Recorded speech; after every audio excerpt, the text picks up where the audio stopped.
하나님께서 오늘 말씀을 통해서 우리의 심령 가운데 말씀의 빛을 선명하게 비춰주시는 그런 은혜가 있기를 소망합니다. 보통 흔히들 빌립보서 이 서신을 이야기하면 기쁨을 강조하는 책이다 이렇게 이해들 많이 하십니다.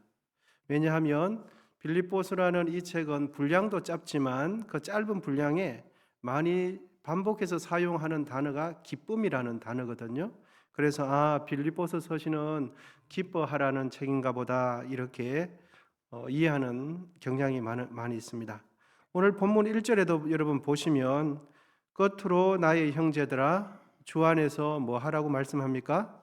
기뻐하라고 말씀하고 있죠.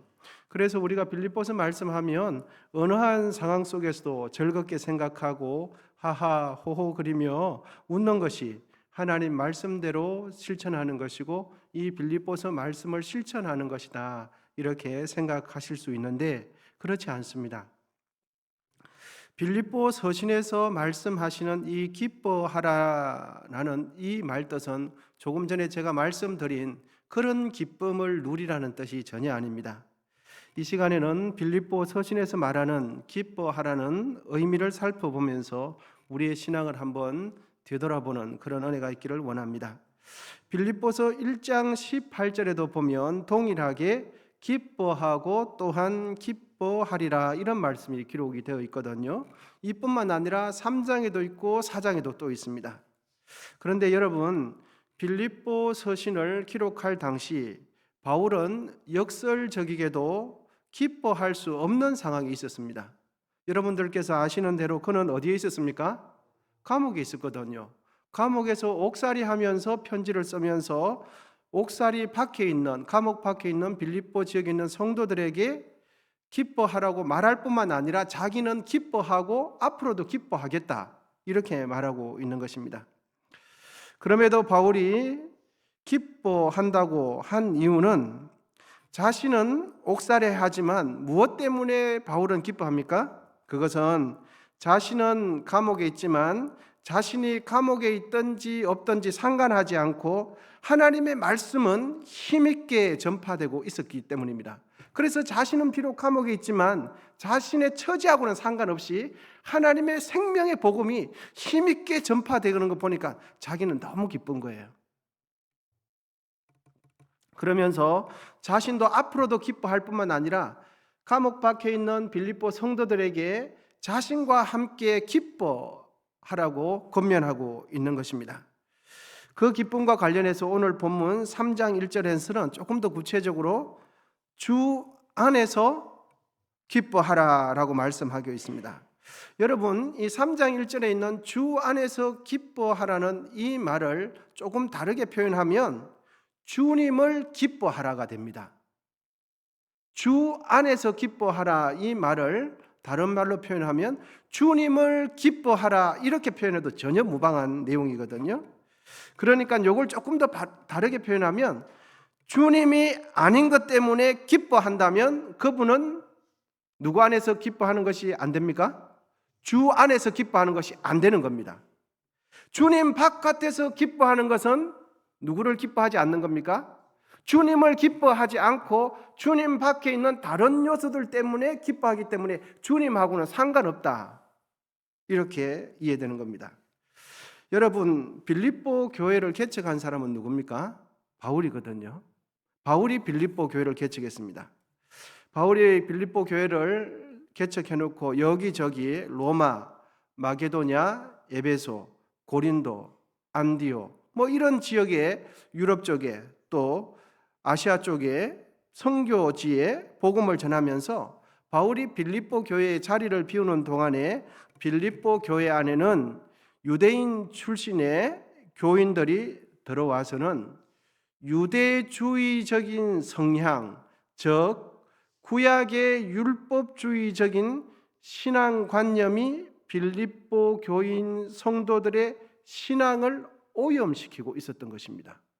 바울이 빌립보 교회를 개척할 때는 정말 복음만으로 교회가 섰는데 바울이 없는 사이에 어디서 왔는지는 정확하게 모르겠지만 유대주의적인 성향을 가진 율법을 강조하는 그 사람이 와서는 복음도 믿지만 유대주의적인 구약의 율법적인 것도 참 지킬 때 그 사람이 진짜 하나님의 참 표지가 된다. 이런 식으로 빌립보 교회의 신앙을 오염시키고 있었던 것 같습니다. 예수님의 십자가 죽음 이후에도 여전히 구약의 율법을 잘 지키는 것까지 포함할 때에 참 하나님의 백성됨의 표시라고 설득하고 있었고, 그 설득에 빌립보 교인들은 약간씩 넘어가고 있었던 것 같습니다. 점점 율법주의적으로, 점점 인본주의적인 가치관에 빠져들고 있는 빌립보 교회의 성도들을 향해서 바울은 3장 1절에 편지하면서 누구 안에서 기뻐하라고 쓰고 있습니까? 주 안에서 기뻐하라는 이 내용을 쓰고 있는 겁니다. 그러니까 주 안에서 기뻐하라라는 이 내용은 오늘 우리가 읽은 이 본문 속에서 대꾸가 되고 대조가 되고 상응되는 표현이 있는데, 그 표현은 여러분 무엇인 것 같습니까? 주 안에서 기뻐하라는 이 표현이 오늘 우리가 6절에 읽은 내용 안에서 대꾸가 되는 그런 표현이 있는데, 바로 그것은 육체 안에서 자랑하는 자들입니다. 주 안에서 기뻐하는 내용과 대조를 이루는 것이 육체 안에서입니다. 육체 안에서. 그러니까 주를 기뻐하라는 이 말씀은 교회에서 누리는 기쁨은 다름 아닌 예수님과 관련된 기쁨을 누려야 하고, 예수님을 통해서 오는 기쁨을 누려야 하고, 더 본질적으로는 예수님을 기뻐하는 것이 신앙입니다. 그런데 빌립보 교회 안에는 주 안에서가 대조되는 표현이 뭐라고 그랬습니까? 육체 안에서요. 그렇게 육체 안에서 기쁨을 누리도록 하고 육체적인 조건을 채우는 것이 신앙생활 잘하는 것이다 라는 그런 풍토가 빌립보 교회 안에 점점 퍼져나가고 있었던 것이죠. 여러분, 우리 모두는 예수님을 기뻐하십시다. 예수님을 통해서 기쁨을 누리십시다. 그리고 예수님과 관련된 기쁨을 갈망해야 됩니다. 세상 밖에서는 세상이 주는 기쁨을 누려도 괜찮습니다. 그런데 여러분, 초예 전에 하나님의 집에서는 예수님께서 주시는 기쁨을 누려야 하고, 예수님을 통해서 오는 기쁨을 누려야 하고, 예수님과 함께 기쁨을 누리는 것이 신앙입니다. 그럼 사도 바울은 왜 빌립보 교회에게 예수님 자신을 기뻐할 것을 왜 이토록 강조할까 하는 것입니다. 여러분, 오늘 본문 4절을 같이 한번 읽어보시면 좋겠습니다. 본문 4절입니다. 같이 읽으시겠습니다. 시작.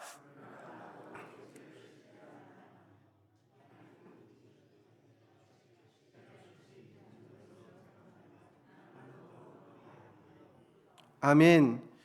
바울이 없는 사이에 빌립보 교회에는 구약의 율법주의적인 신앙관념으로 성도들의 신앙을 오염시키는 이들로 인해서 빌립보 교회 안에는 예수님을 통해서 누리는 기쁨이 아니라 무엇을 통해서 누리는 기쁨을 맞습니다.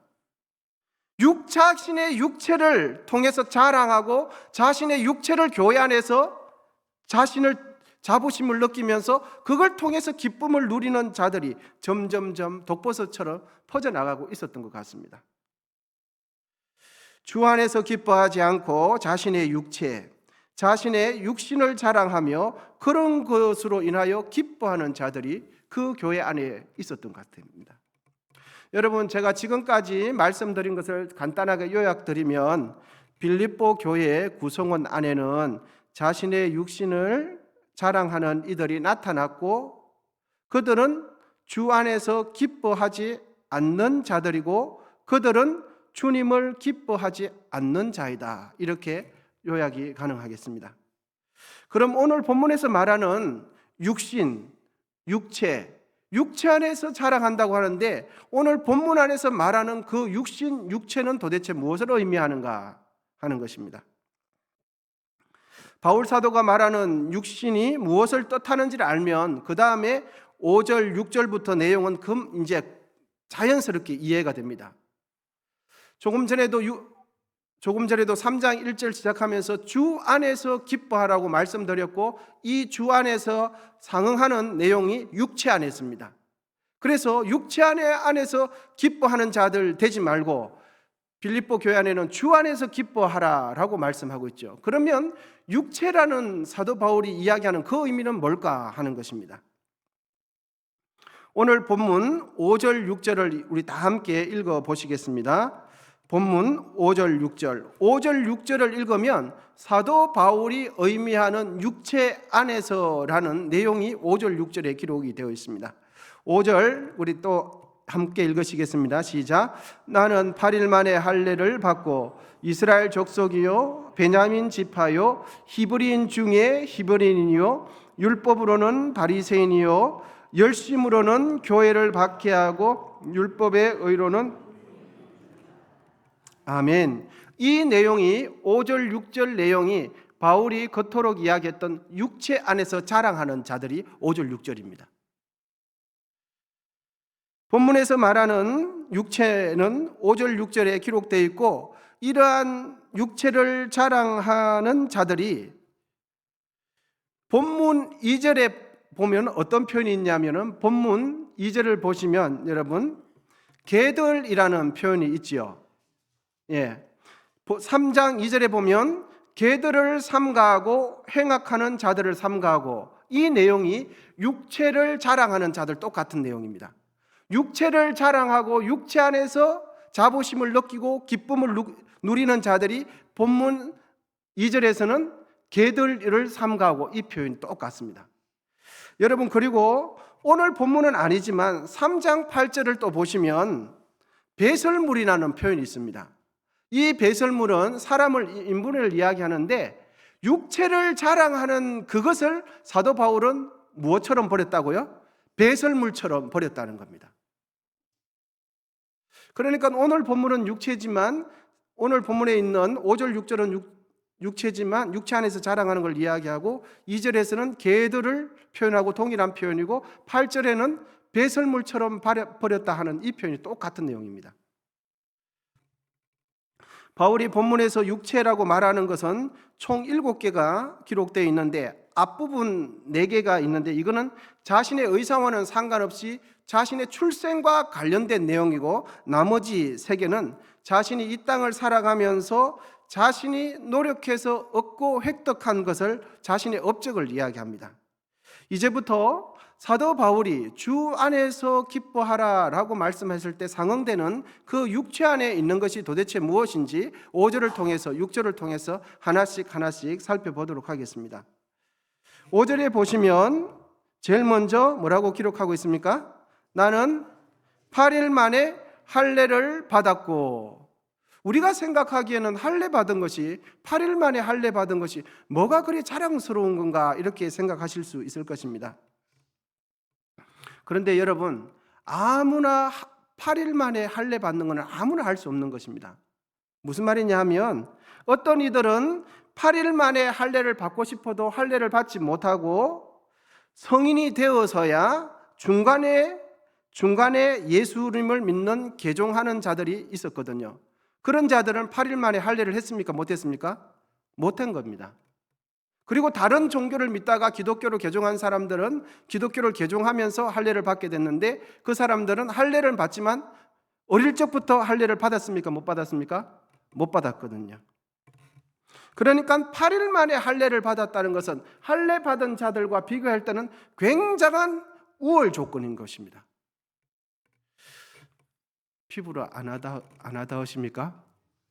여러분 이걸 우리식으로 한번 표현을 한번 해보겠습니다. 우리식으로 표현하면 어떤 이들은 초등학교 때 교회를 다녔고 어떤 이들은 중학교, 고등학교 때 교회를 다녔지만 나는 엄마 어디서부터 교회 다녔다는 겁니까? 모태신앙입니다. 저는 이런 거예요. 다른 사람들은 초등학교, 중학교, 대학교 때 하는데 나는 교회를 어디서부터 다녔습니까? 엄마 뱃속에서부터 다녀요. 나는 무의식 중에서부터 예수님을 믿은 사람이라고. 이것이 여러분 모태신앙이라는 것이 굉장히 좋은 거죠. 그런데 모태신앙이 아닌 사람들과 예수 믿은 날짜를 비교하면 모태신앙이 우월 조건이 되는 겁니다. 그러니까 8일 만에 할례를 받았다는 것은 8일 만에 할례를 받지 못하고 유대교로 기독교로 개종한 사람들과 있어서는 8일 만에 할례 받은 것이 마치 우리가 자랑스럽게 여기는 모태신앙이다, 이거하고 비슷한 겁니다. 8일 만에 할례를 받으면 부모님이 아이가 태어나자마자 8일 만에 레위기 율법을 따라서 할례를 해줘야만이 가능한 이야기거든요. 그러니까 생후 8일 만에 할례 받은 것을 자랑한다면 그것은 바로 주 안에서 뭐 하는 것이 못 된다고요? 기뻐하는 것이 못 되고 무엇을 자랑하는 것이 됩니까? 자신의 육체를 자랑하는 것이 된다 하는 것입니다. 두 번째로는 뭐라고 기록되어 있습니까? 이스라엘의 족속이요. 여러분, 이 이스라엘 족속이라는 것은 이스라엘 사람으로서 나는 이방인 출신의 혈통이 아닙니다, 이걸 이야기해 주는 겁니다. 나는 순수한 이스라엘 혈통입니다. 자신의 혈통을 자랑하는 것은 무엇을 자랑하는 것입니까? 자신의 육신을 자랑하는 것이라고 말해주고 있는 것입니다. 또한 세 번째로는 지파가 무슨 지파입니까? 베냐민 지파요. 여러분, 이스라엘 나라의 통일 왕국에 있어서 초대 왕은 사울 왕이지요. 사울 왕의 지파가 어느 지파입니까? 베냐민 지파입니다. 그러니까 이스라엘 나라의 초대 왕의 혈통을 잇는 사람이 베냐민 지파 사람이거든요. 그러니까 가문이 보통 가문이 아닌 겁니다. 가문이 탁월한 거죠. 그러니까 가문에 대한 우월의식을 가지고 있는 사람은 주 안에서 뭐하지 못하고 기뻐하지 못하고 자신의 육신을 자랑하는 것이 된다라고 사도 바울은 또한 이야기해 주고 있습니다. 넷째로는 히브리인 중에 히브리인입니다, 이렇게 이야기하고 있죠. 이것은 자신처럼 유대인으로서 유대인답게 생활하는 사람이 극히 없다는 것을 이야기합니다. 자신은 유대인으로서 정말 유대인다운 삶을 살았던 사람입니다. 여러분, 5절 마지막 부분입니다. 마지막 부분 어떻게 되어 있습니까? 율법으로는 바리새인이요. 여러분, 우리는 바리새인 하면 손가락질부터 아무런 가치가 없고 철저하게 형식적으로만 생각하는데, 여러분 그렇지 않습니다. 신약에 보면, 복음서에 보면 바리새인들이라는 직분이 바리새인들이라는 사람들이 굉장히 많이 있지만 그 당시 바리새인들은 역사학자에 의하면 몇천 명 밖에 되지 않습니다. 몇천 명 밖에 되지 않습니다. 바리새인들은 굉장히 율법을 사모하고 철저하게 하나님 중심으로 살았던 사람이 바리새인이거든요. 그러니까 율법 규정을 다 준수했을 뿐만 아니라 율법에 대한 해박한 지식을 가지고 있었다는 의미로 율법으로는 바리새인이다.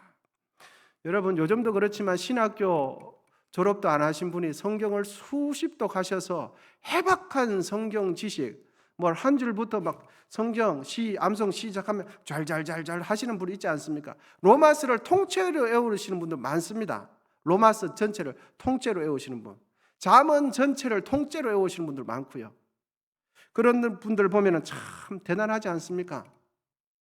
그런데 그런 분들을 비하면 그런 분들이 바리새인에 비하면 아무것도 아닙니다.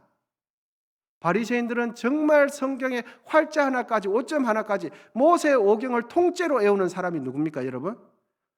창세기, 출애굽기, 레위기, 민수기, 신명기, 이걸 통째로 외우는 사람이 바리새인들입니다. 여러분, 우리는 시간을 줘도 외우실 수 있겠습니까? 참 어려운 이야기죠. 어려운 이야기죠. 그러니까 이 사도 바울이 나는 율법으로 바리새인이다 할 때는 우리가 그냥 쉽게 넘길 게 아니고 정말 성경을 파고들었던 사람입니다. 하나님 말씀을 깊이 알고 하나님 말씀을 누구보다도 잘 알았던 사람이 바리새인입니다. 그런데 사도 바울이 오늘 본문을 통해서 이야기하기를 자신의 바리새인 직분과 같은 지식과 같은 이것을 자랑하면 무엇을 자랑하는 거라고요? 육신을 자랑하는 것이 된다, 이 말하는 겁니다. 이제 6절로 넘어가 보도록 하겠습니다. 6절 시작. 앞부분만 열심으로는 교회를 박해하고. 사도 바울은 예수님을 만나기 전에 정말 하나님에 대해서 철저한 사람이 사도 바울이었습니다. 그래서 얼마나 하나님을 사랑했는지 예수님 믿는 사람들, 그리스도인들은 모조리 어떻게 하고요? 다 가다 잡아서 다 가두어서 죽이는 것이 하나님 뜻이라고 알았습니다. 하나님께서 기뻐하시는 일이 그리스도인들을 다 잡아 죽이는 것이 하나님께서 기뻐시게 여긴다고 그랬습니다. 그리고 예수라는 분은 당시 이단 종파의 한 우두머리라고 알았습니다. 사도 바울은 그 정도로 하나님에 대해서 열심이었습니다. 그리스도인들을 다 잡아 옥에 가두고 죽이는 것이 하나님을 위하는 주의 뜻을 행하는 것이라고 그렇게 사명감을 가지고 교회를 박해했던 사람이 여러분 누굽니까? 사도 바울이거든요. 그러니까 하나님의 은혜를 철저하게 의지하지 않고 자신의 노력과 자신의 의대로 자신이 열심히 했던 그것을 자랑하는 것이 여러분 무엇을 자랑하는 것이 된다고요? 육체를 자랑하는 것이 된다고요. 교회 일을 많이 했냐 안 했냐 이걸 중요한 것이 아니고 교회의 일을 할 때에 무엇을 의지하며 누구를 의지하며 무엇 때문에 했냐 이걸 중요하게 여기는 겁니다, 여러분. 할렐루야. 여러분 이제 마지막으로 이제 한번 보시겠습니다. 마지막으로는 율법에는 의로는 흠이 없는 자다 이 말씀하고 있습니다. 이는 율법에 613개의 세부 조항까지 꼼꼼히 빠짐없이 다 낱낱이 지켰다 입니다.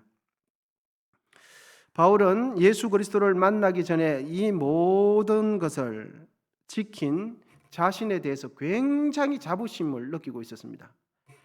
예수님 십자가에 죽으시고 부활하신 예수님을 만나기 전에는 열심히 성경 공부하고 열심히 하나님 나라를 위해서 봉사하고 교회를 박해하는 이 모든 것이 하나님의 뜻이었고 이렇게 한 것에 대해서 자기 자신은 굉장한 자부심 그리고 그렇게 했던 모든 것이 자기 의가 되어 있었습니다. 그런데 진짜 십자가에서 죽으신 예수님을 만나고 나니까 하나님께서 진짜 인정하는 의가 무엇인지 성령을 통해서 깨닫고 보니까 그것이 아니라는 것을 알았습니다. 내가 지금까지 하나님의 뜻이라고 했던 그 모든 것은 자신의 의일 뿐이지 예수 그리스도의 의를 덧입지 않음으로 인해서 이 모든 것은 자신의 자랑이고 자신의 육체였다는 것을 성령의 감동하심을 통해서 조명하심을 통해서 뚜렷하게 알게 된 것입니다. 그 이후 사도 바울은 예수님을 만나고 난 뒤에는 예수님 안에서 기뻐하지 않았던 지금까지 7가지 우리가 쭉 살펴본 이 모든 것을 무엇처럼 버렸다고요? 배설물처럼 버렸다 이 말을 하는 겁니다. 현재 빌립보 교회 안에는 과거 바울이 예수님을 만나기 전에 그랬던 것처럼 세상 조건을 덜먹이면서 자신의 신앙을 과시하며 위세를 떠는 사람들이 있었던 것 같습니다. 그러니까 오늘 본문 5절에서 6절에 기록된 항목들은 모두 주 안에서 기뻐하지 않는 사람들이 자랑하는 것들임을 우리는 알게 되어집니다. 예수님과는 아무런 상관관계가 없다는 것을 뚜렷하게 이야기해 줍니다. 언뜻 보면 하나님을 위해서 그렇게 했고 하나님 나라를 위해서 그렇게 한 것이라고 말하는데 사실은 예수님의 의와는 아무런 관계가 없다는 것을 이야기해 줍니다. 이것이 곧 육체를 자랑하는 것이다 이렇게 말해주고 있습니다. 여러분 이제 다시 우리가 말씀을 나눌 때 처음 질문을 드렸던 그 질문으로 한번 되돌아가 봅시다. 주 안에서 기뻐하는 것과 대립되는 것이 무엇입니까? 육체 안에서가 됩니다. 주님을 신뢰하지 않는 것과 대조가 되는 것이 무엇입니까? 육체를 신뢰하는 것이 되고 육체를 자랑하는 것이 되는 것입니다. 육신을 자랑하고 육체를 의지한다는 것은 곧 누구를 자랑하지 않고 누구를 의지하지 않는 것이 됩니까? 그렇습니다. 예수님을 의지하지 않는 것이 되고 예수님을 자랑하지 않는 것이 되는 겁니다. 예수님을 의지하지 않고 자신의 종교적인 행위를 의지하는 것이 여러분 바로 이것이 율법주의입니다. 예수님을 의지하지 않고 내가 지금까지 행해왔던 나의 행위를 붙드는 그것이 율법주의입니다.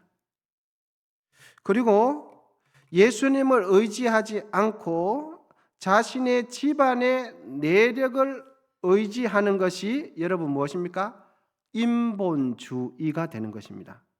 인본주의라는 것은 사람이라는 말을 사용한다고 해서 인본주의가 되는 것이 아니라 인본주의는 하나님의 뜻을 저버리고 타락한 사람의 본성을 쫓아가는 것이 인본주의입니다. 그래서 타락한 본성을 따라서 육체와 정욕을 추구하는 것이 인본주의가 되는 것이죠. 철저하게 하나님 뜻 안에서 사람을 양육하고 하나님 뜻 안에서 사람의 영혼을 세우는 것은 하나님의 뜻이며 신본주의가 되는 겁니다.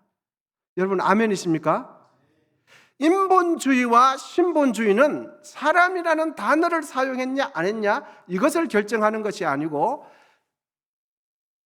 중심이 되는 캐논이 되는 잣대에 의해서 그 잣대에 의해서 사람을 세우느냐 넘어뜨리냐 이것에 따라서 결정이 되는 겁니다.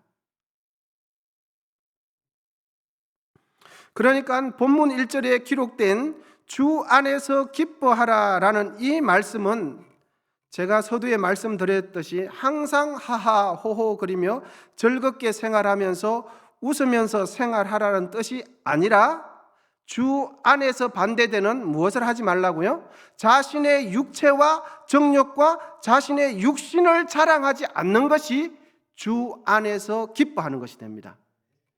할렐루야. 여러분 주 안에서 기뻐하십시오. 항상 주 안에서 기뻐하십시오. 주님을 통해서 오는 그 기쁨을 누리셔야 됩니다. 우리의 신앙은 내가 가진 것을 의지하고 내가 사회적으로 획득한 것을 자랑하는 것이 아닙니다. 우리의 신앙은 예수님을 기뻐하고 예수님을 자랑하는 것이 우리의 신앙이 되어야 하고 우리는 그러한 신앙인이 되어야 합니다. 여러분 우리는 무엇 때문에 자부심을 느끼고 계십니까? 우리는 무엇 때문에 당당하십니까? 우리의 마음 속에는 무엇을 자랑하고 싶은 마음이 있으십니까? 사람들에게 일일이 다 설명을 하지 않지만 우리의 마음 속에 내 중심 가운데 정말 자랑하고 싶은 것이 무엇입니까? 사도 바울은 빌립보 교회에 그걸 이야기하고 있는 겁니다. 우리는 하루에 성경 몇 장 읽었는가 이런 것을 이야기할 때도 있죠. 그런데 사실은 우리가 자랑해야 할 것은 내가 하루에 성경 몇 장 읽었나 이것을 자랑할 것이 아니라 성경 읽는 과정을 통해서 예수님을 깨닫고 예수님을 의지하는 것을 자랑해야 합니다.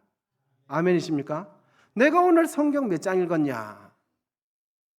장수를 자랑할 것이 아니라 내가 읽는 성경을 통해서 예수님을 의지하실 수 있기를 바랍니다.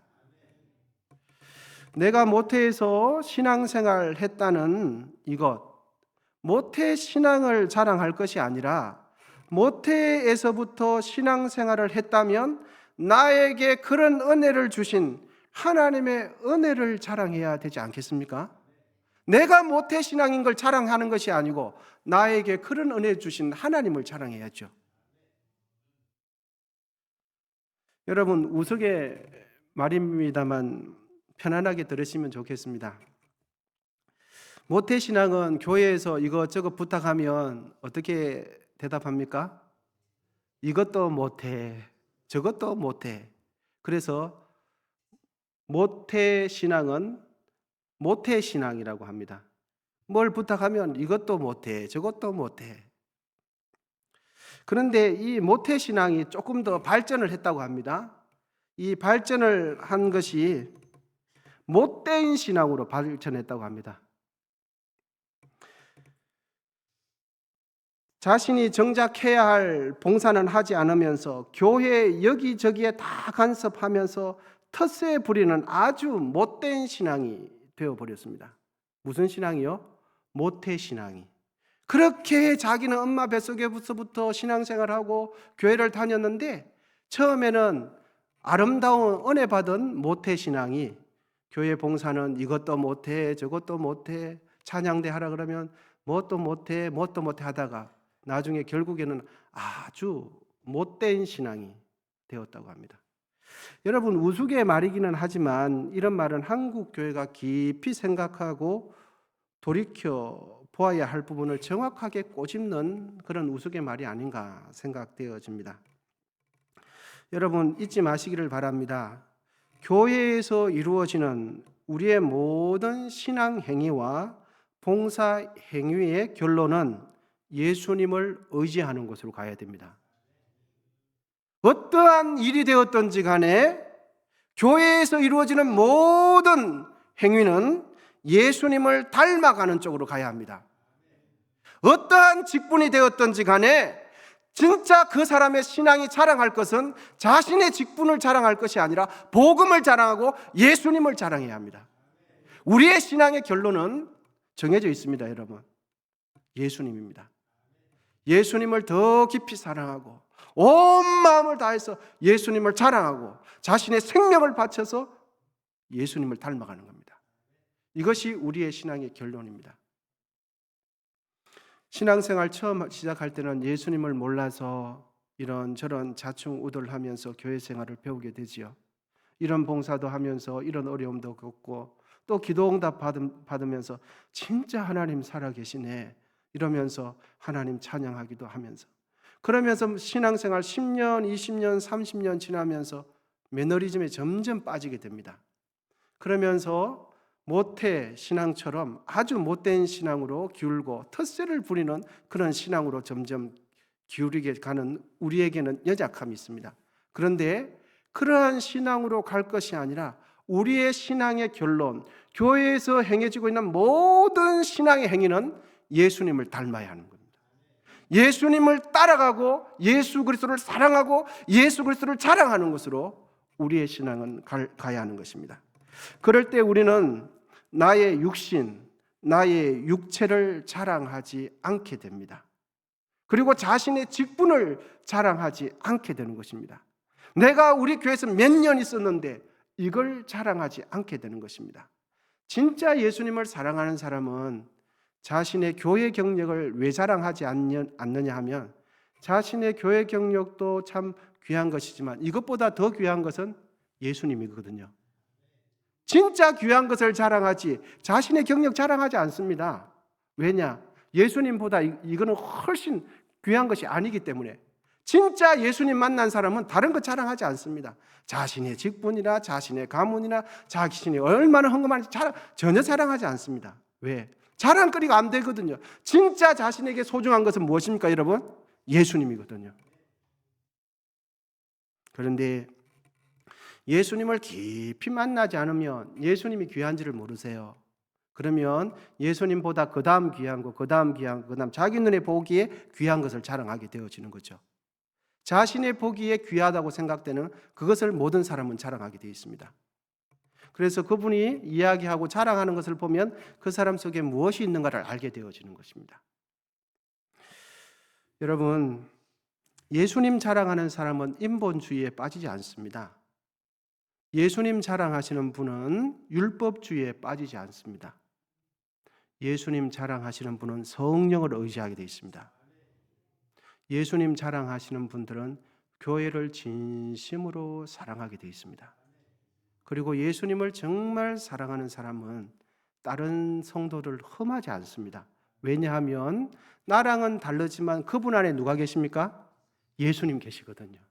그 예수님 때문에 다른 사람을 험할 수가 없어요. 자기가 예수님 욕하는 것 같아서. 오늘 본문을 통해서 사도 바울은 우리에게 권면합니다. 자신의 육체를 자랑하지 말고 누구 안에서 기뻐하라고요? 주 안에서 기뻐하라. 여기서 주 안에서 기뻐하라는 것을 단순히 하하호호 거리는 것이 아니라 문맥상 대조되고 대응되는 것은 육체 안에서가 되는 것입니다. 육체 안에서는 아까 우리가 쭉 살펴봤죠. 바로 겁니다. 사람은 누구나 자신이 칭찬받기를 좋아하고 누구나 자신이 자신의 의를 자랑을 늘어놓으려고 하는 성향이 누구에게나 다 있습니다. 우리는 나의 육체를 자랑하려는 죄의 본성을 십자가에 못 박는 은혜가 있으시기를 축복합니다. 다시는 내 자랑하지 않겠다. 다시는 내 직분 자랑하지 않겠다. 이 결단을 어금니 깨물고 끝까지 하면서 하나님 뜻대로 가실 수 있기를 축복합니다. 우리가 자랑할 것은 나를 구원하신 예수님밖에 없습니다. 우리가 자랑할 것은 나를 핏값으로 사신 십자가밖에 없습니다, 여러분. 우리 모두 자신의 육체가 아니라 예수님만을 깊이 자랑하실 수 있기를 축복합니다. 오늘 말씀을 마무리하면서 갈라디아서 6장 14절 오늘 본문 말씀을 전체적으로 잘 요약해 주는 것 같아서 이 말씀을 다 함께 읽으면서 말씀을 마치도록 하겠습니다. 우리 스크린 보이시죠? 갈라디아서 6장 14절 시작. 그러나 나에게는 우리 주 예수 그리스도의 십자가 밖에는 아무것도 자랑할 것이 없습니다. 그리스도께서 십자가에 못 박히심으로써 세상은 나에 대하여 죽었고 나는 세상에 대하여 죽었습니다. 아멘. 여러분, 우리 모두는 예수님께서 십자가에 못 박힐 때 우리도 죽었습니다. 그리고 예수님께서 부활하실 때에 우리의 부활은 약속되어 있습니다. 이 말씀 붙드시고 오직 예수님만 자랑하시고 하나님만 자랑하시고 정말로 하나님의 사람 되시기를 축복합니다. 기도하겠습니다. 하나님 아버지, 하나님께서 우리에게 주신 은혜를 때로는 부족하여서 연약하여서 교만하여서 나의 의로움으로 여길 때도 있었습니다. 하나님께서 주신 은혜가 내가 잘해서 그런 줄 알고 하나님 부족한 생각을 할 때도 있었습니다. 주님 용서해 주시옵소서. 이제는 나의 열심과 능력과 은사를 자랑하지 않고 주님을 의지하고 예수님을 기뻐하며 예수님을 자랑하면서 일평생 주님과 동행하는 우리의 삶이 되게 해 주시옵소서. 예수님의 이름으로 기도하옵나이다. 아멘.